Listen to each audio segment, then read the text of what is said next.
In 2016, 80% of evangelical voters cast a ballot for Donald Trump. And despite the more lurid events of his first term, President Trump still enjoys a 72% approval rating amongst evangelicals. I dominated with the evangelicals. A lot of people were surprised. But that support is sagging, if only slightly. Rob Schenck has been one of the country's most effective and notorious political evangelicals. A fire-breathing anti-abortion activist, Schenck fought alongside infamous Alabama Judge Roy Moore, blocked access to abortion clinics, and, with an office on Capitol Hill, spent decades lobbying Republican senators and presidents. But Schenck recently shocked his former comrades by softening his strident message and excoriating them for making what he sees as a Faustian bargain with Donald Trump. And he's urging evangelicals to not only abandon the president, but to embrace his Catholic pro-choice opponent. You're partially to blame. Were you part of a movement that set, way of speaking that became standard with Republicans?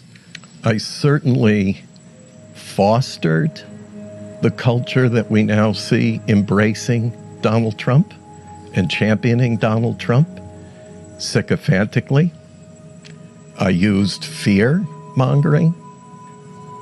I preached hundreds of sermons in which I painted Democrats, whom I at times referred to as Democrats. I sat in many strategy meetings, particularly with fundraisers, who would say, "Give me more fear and more anger. We should have never done it. It should have never happened. That is the politicization of American evangelicalism. We should have never gotten in bed with the Republican Party." The history of politicizing religion is from bad to absolutely disastrous.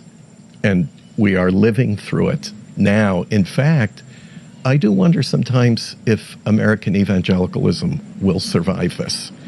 I mean, this is something you dedicated your life to, and you are questioning right now whether that thing survives. And, sorry to be so blunt about it, but what was it all for? We've got a few federal judges.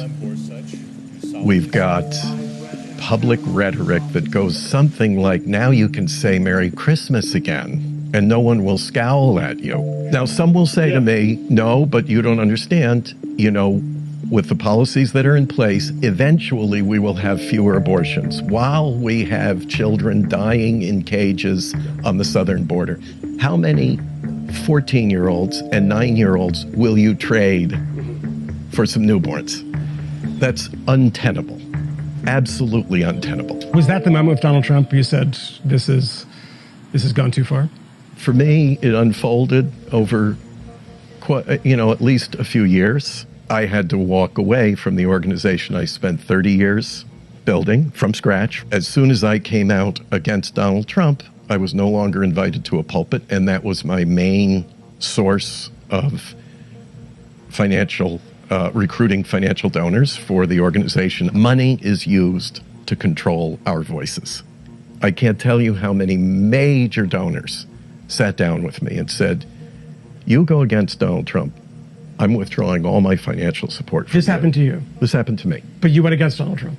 I did. I think my colleagues would like to say some of the things that I'm saying now about Donald Trump, but they can't risk $100 million a year budget. But they risk something else. They certainly risk their integrity, their inner peace, and very often their families. Very often. And that's tragic. So there's a lot placed at the altar of Donald Trump. We just heard the Republican National Convention said we don't have policies anymore. We have no platform. It's whatever Donald Trump feels like doing today, this afternoon, tonight, tomorrow, Friday. It's all him. That's exceedingly dangerous. To me, that's the definition of a cult. What you have in the Republican Party now is a religious cult.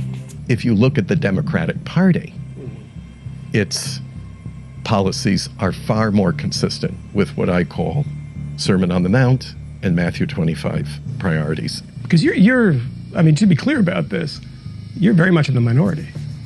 We're always going to be in the minority, but minorities can do very important things in a democracy.